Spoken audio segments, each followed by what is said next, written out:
الحمدللہ رب العالمین والصلاة والسلام علی سید المرسلین اما بعد فاعوذ باللہ من الشیطان الرجیم بسم اللہ الرحمن الرحیم الصلاۃ والسلام علیک یا رسول اللہ وعلی آلک واصحابک یا حبیب اللہ الصلاۃ والسلام علیک یا نبی اللہ وعلی آلک واصحابک یا نور اللہ۔ کیسے ہیں احباب؟ سنے سنائے سنی سے پڑھے پڑھائے سنی بنو، اس کے ایک اور ایپیسوڈ کے ساتھ آج مزید ایک سوال لے کر آپ کی خدمت میں حاضر ہوں۔ اس کا جواب انشاءاللہ عز و جل ہم قرآن پاک کی آیات سے جانیں گے۔ سوال یہ پیدا ہوتا ہے اور کئی مرتبہ لوگ کرتے ہیں، بعض اوقات جب لوگ سمجھا رہے ہوتے ہیں تو ذہن سازی بھی ہو جاتی ہے، اسی سے سوال پھر پیدا ہوتا ہے۔ وہ سوال یہ ہے کہ جس طرح تم قرآن پاک کو سمجھاتے ہو اس طرح قرآن پاک کو نہیں سمجھنا چاہیے، بلکہ ہمیں تو کسی نے یہ کہا ہے کہ قرآن پاک کو ایک طرف سے پڑھنا شروع کر دو اور قرآن پاک کو مکمل پڑھو ترجمے کے ساتھ، تو آپ کو خود سمجھ آ جائے گا کہ آپ کا دین کیا ہے، آپ کا مذہب کیا، آپ کا مسلک کیا اور اسلام کیا چاہتا ہے۔ تو اب ہم کیا کریں؟ کیا جس نے سارا قرآن پاک پڑھا ہوا ہے اس کے پاس بیٹھ کے قرآن پاک کو سیکھیں، یا ہم ایک طرف سے قرآن پاک کو شروع کر دیں اور مکمل کر دیں تو ہمیں خود سمجھ آ جائے گا کہ دین کیا ہے؟ یہ سوال ہے اصل میں۔ تو اس حوالے سے یہ بات ذہن میں رکھیے کہ میرا موقف کیا ہے، میں کیا چاہتا ہوں، یا میں کیا آپ کو عرض کروں گا، مشورہ کیا دوں گا آپ کو۔ میرا مشورہ یہ ہے کہ اس بندے کے پاس جائیں جس نے پورا قرآن پاک پڑھ لیا ہو، اس کے پاس بیٹھ کے قرآن پاک سیکھیں۔ یا آپ خود پڑھنا چاہتے ہیں، تفسیر صراط الجنان پڑھیں، اس کی اپلیکیشن بھی آ چکی ہے، آپ کو ڈسکرپشن میں اس کا لنک بھی مل جائے گا، وہ تفسیر آپ خود ساری پڑھیں۔ تفسیر خزائن العرفان پڑھ لیں، آپ کو انشاءاللہ خود بھی سمجھ آ جائے۔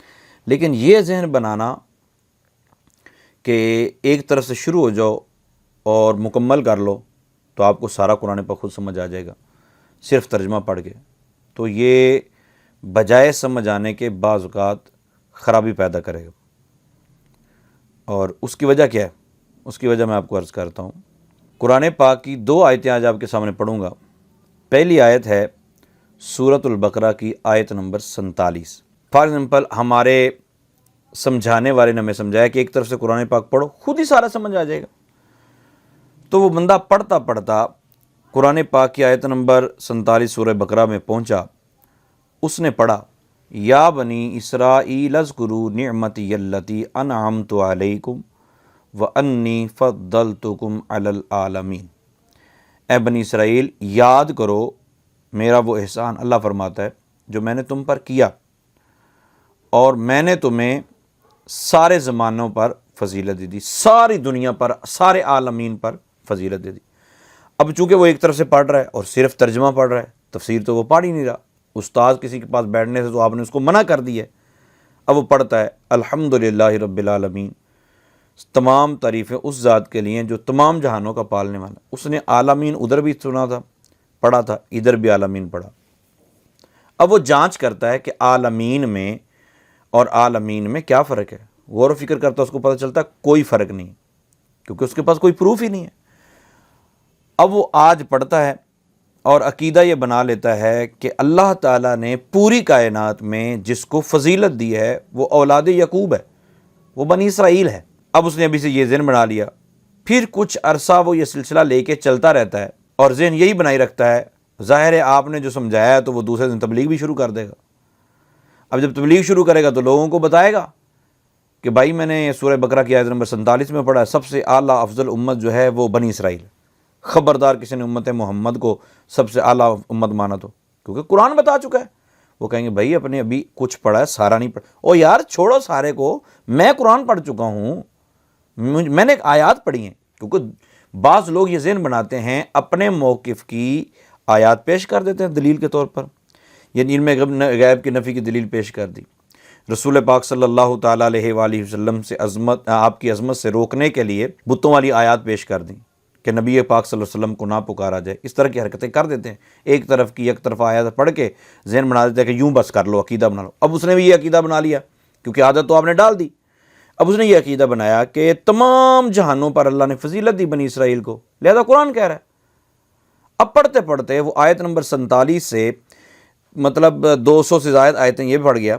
اس کے بعد اس کو جا کے سورہ آل عمران اس نے شروع کی. سورہ آل عمران شروع کی تو پڑھتے پڑھتے 110 نمبر آیت پر جب پہنچا اس نے پڑھا ہو قرآن پاک میں تو اور بھی لکھا ہوا کنتم خیر امۃ اخرجت للناس. اللہ نے فرمایا محبوب تیری امت جو ہے وہ بہترین امت ہے. یعنی ہمیں اللہ نے مخاطب کر کے فرمایا تم لوگوں میں جتنی امتیں آئی ہیں سب میں بہترین تم ہو.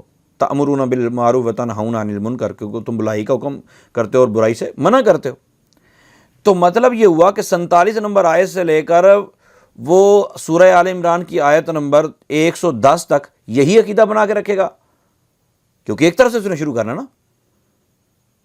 تو آپ کے موقف کے مطابق تو پہلے مہینے اس کا عقیدہ کچھ اور ہوگا قرآن پاک پڑھ کے، دوسرے مہینے جا کے پھر اس کا عقیدہ کچھ اور ہو جائے گا.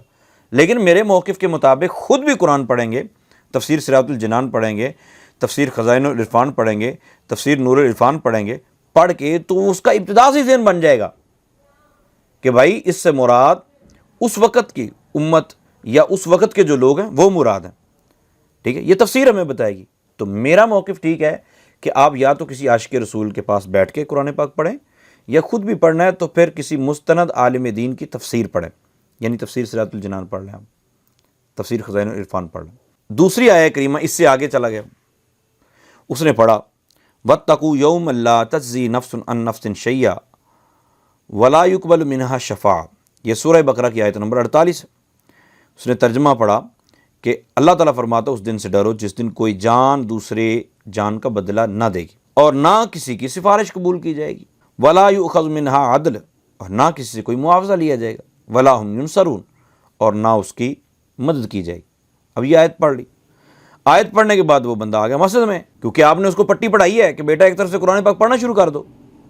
وہ چاہے انجینئر نے پٹی پڑھائی ہو، چاہے غیر انجینئر نے پٹی پڑھائی ہو، چاہے غامدی نے پڑھائی ہو، چاہے کسی اور نے پڑھائی ہو، وہ کہتا قرآن پڑھو سارا سمجھ آ جائے خود ہی. یہ نہیں بتاتا کہ قرآن پاک کسی استاد کے پاس بیٹھ کے پڑھو پھر سارا سمجھ آ جائے گا. غلط پٹی پڑھاتے ہیں، خود ہی سمجھ. اب وہ خود پڑھتا پڑھتا وہ اس مقام پہ پہنچ گیا، مسجد میں پہنچا. مسجد میں مولوی صاحب کہہ رہے تھے کہ نبی پاک صلی اللہ علیہ وسلم قیامت کے دن شفاعت کریں گے. اس نے پھٹا ڈال لیا. نے کہا مولوی صاحب تم کیسا سبق دے رہے ہو قوم کو، میں خود قرآن پڑھ کے آ رہا ہوں. سورہ بقرہ کی آیت نمبر 48 ہے. اللہ فرماتا ہے ولا یقبل منها شفاعۃ، قیامت کے دن کوئی کسی کی سفارش قبول نہیں کی جائے گی. مولوی صاحب بول رہے ہیں بیٹا آگے پڑھو، آگے آیا. او بھائی مولوی صاحب کیسی بات کرو، میں نے خود قرآن پڑھا ہے، مجھے پتا قرآن میں کیا ہے. پھر وہ پڑھتا گیا. جب وہ پڑھتا پڑھتا آگے پہنچا تو اس نے جا کے پڑھا من ذا الذی یشفع عندہ الا باذنہ. او ہو یار یہ کیا بات ہوئی. اللہ تعالیٰ تو فرماتا ہے کون اللہ کے ہاں کسی کی سفارش کرے گا مگر جس کو وہ اجازت دے. عسیٰ ان یبعثک ربک مقاما محمودا، یہ پڑھا. اب اس کو سمجھ میں آیا اچھا سفارش تو ہوگی. اچھا پہلے والی آیت کا پھر مطلب اور تھا.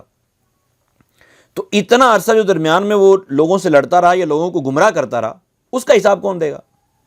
یہی بات ہم سمجھا رہے ہیں کہ قرآن پاک کو یا تو کسی مستند تفسیر سے پڑھا جائے، کسی عاشق رسول کی تفسیر کو پڑھا جائے، یا کسی عاشق رسول کے پاس بیٹھ کر قرآن پاک پڑھا جائے، تاکہ ابتدا سے جتنا سیکھے صحیح سیکھے، ادھر ادھر نہ ہو جائے.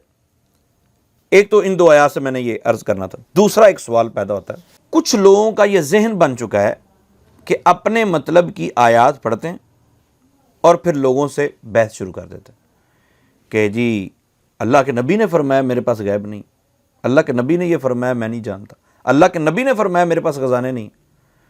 تو آپ یہ کیا کر رہے ہیں، آپ کون سا قرآن سمجھا رہے ہیں قوم کو. تو اس کا جواب انہی دو آیتوں سے ملتا ہے.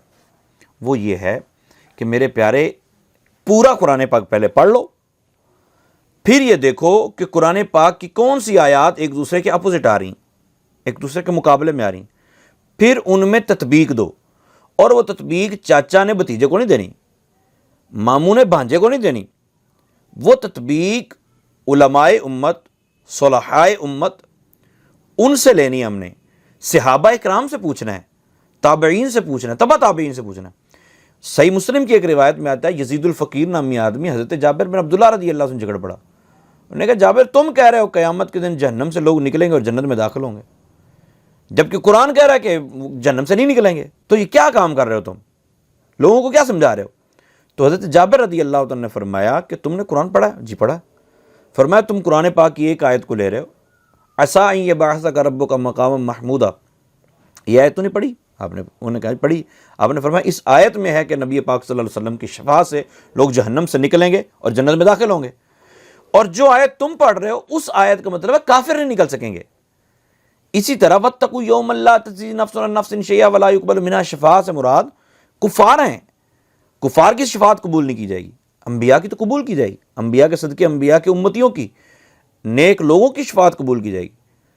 سورہ یاسین شفاعت کرے گی، سورہ ملک شفاعت کرے گی، قرآن پاک شفاعت کرے گا، رمضان شفاعت کرے گا، روزے شفاعت کریں گے، تو شفاعت تو ہوگی، لوگ جہنم سے نکلیں گے، جنت میں داخل ہوں گے، تو تطبیق دینی ہوگی۔ اب وہ تطبیق کون دے گا؟ تطبیق دینے کے لیے آپ کو علماء کے پاس بیٹھنا پڑے گا، اور علماء پھر بتائیں گے۔ انبیاء کرام کے بعد سلسلہ جو چلا آ رہا ہے، رسول پاک صلی اللہ علیہ وسلم آخری نبی ہیں، اور سرکار کے بعد پھر علماء کے ہاتھ میں یہ سارا سلسلہ آیا، تو علماء نے ہمیں یہ ساری باتیں سمجھائیں۔ پہلے نیکی کی دعوت انبیاء دیتے تھے، برائیوں سے منع انبیاء کرتے تھے، پھر رسول پاک صلی اللہ علیہ وسلم کی امت نے یہ سلسلہ شروع کیا۔ اب امت کے جو علماء ہیں وہ ہمیں بتائیں گے کہ اس آیت کا کیا مطلب ہے، اس آیت کا کیا مطلب ہے۔ ہم گھر میں بیٹھ کے اگر مطلب نکالنے لگیں گے تو پھر تو بربادی بربادی ہے۔ آپ کہتے ہیں جس طرح ان آیات کا میں نے آپ کو عرض کیا، آپ کہتے ہیں کہ نبی پاک صلی اللہ علیہ وسلم نے فرمایا میں غیب نہیں جانتا، تو ٹھیک ہے نا بھائی، ہم کب انکار کر رہے ہیں؟ اس آیت کا مطلب یہ ہے کہ رسول پاک صلی اللہ علیہ وسلم خود بخود غیب نہیں جانتے، اس آیت کا بالکل واضح مطلب ہے۔ اور اللہ تعالیٰ کی عطا سے اللہ تعالیٰ فرماتا ہے وَعَلَّمَكَ مَا لَمْ تَكُنْ تَعْلَمْ وَكَانَ فَضْلُ اللَّهِ عَلَيْكَ عَظِيمًا، یہ قرآن پاک ہے۔ اور میں نے پچھلے ایپیسوڈ میں عرض کیا تھا، حضرت آدم علیہ السلام کو اللہ تعالیٰ نے کائنات کے ذرے ذرے جو چیزیں کائنات میں قیامت تک بننی سب دکھائیں بھی اور نام بھی بتائے، تو اتنا علم تو حضرت آدم علیہ السلام کا ہے۔ تو دونوں طرف آیتیں جب ہم دیکھیں گے تو ہم یہ نہیں کہیں گے یہ آیت اس آیت کی مخالف ہے، نہ، ہم کہیں گے اس آیت میں اللہ تعالیٰ کی عطا کے بغیر علم غیب کی نفی، اور وہاں اللہ تعالیٰ کی عطا سے علم غیب ہے۔ عالم الغیب فلا یظہر علی غیبہ احدا الا من ارتضی من رسول وما هو علی الغیب بضنین۔ تو آیات ساری پڑھیں، قرآن پاک پڑھیں، آپ خود قرآن پاک پڑھیں، میں یہ مشورہ دیتا ہوں، خود قرآن پاک پڑھیں، لیکن تفسیر صراط الجنان کے ساتھ پڑھیں، تفسیر خزائن العرفان کے ساتھ پڑھیں، ٹھیک ہے، ان کے ساتھ پڑھیں گے انشاءاللہ عز و جل آپ کو قرآن پاک پڑھتے ہو مزہ آئے گا، آپ کے دل کو اطمینان ملے گا، سکون ملے گا۔ لیکن اگر آپ اس طرح کسی انجینئر یا غیر انجینئر کے پیچھے لگ کے قرآن پاک پڑھنا شروع ہوئے کہ صرف ترجمہ پڑھتے جائیں، تو پھر بربادی بالکل قریب ہے۔ پھر آپ بعض اوقات تو لوگوں کو گمراہ کر دیں گے، پھر وہ آپ کو پتہ نہیں ملیں گے کہ نہیں ملیں گے۔ آپ کی تو ہدایت کی صورت شاید 2-4 ہفتوں بعد ہو جائے، کیونکہ اگر آپ اچھی نیت سے پڑھ رہے ہیں تو، لیکن جن کو آپ گمراہ کر چکے ہیں ان کا کون بچانے والا ہوگا؟ تو بہترین طریقہ یہ ہے قرآن پاک پڑھیں، سارا قرآن پاک پڑھ کے پھر اگر آپ کی مطلب یادداشت اتنی عظیم ہے تو پھر آپ مطابقت پیدا کر لیں، وگرنہ جو امت کام کر چکی ہے، جو علماء کام کر چکے ہیں ان کے اوپر توجہ دیں، اور یہ غور و فکر کر لیں کہ علماء نے، مفسرین کرام نے کس کی کیا تطبیق کی ہے۔ اللہ تعالیٰ ہم سب کو عمل کی توفیق عطا فرمائے، آمین بجاہ النبی۔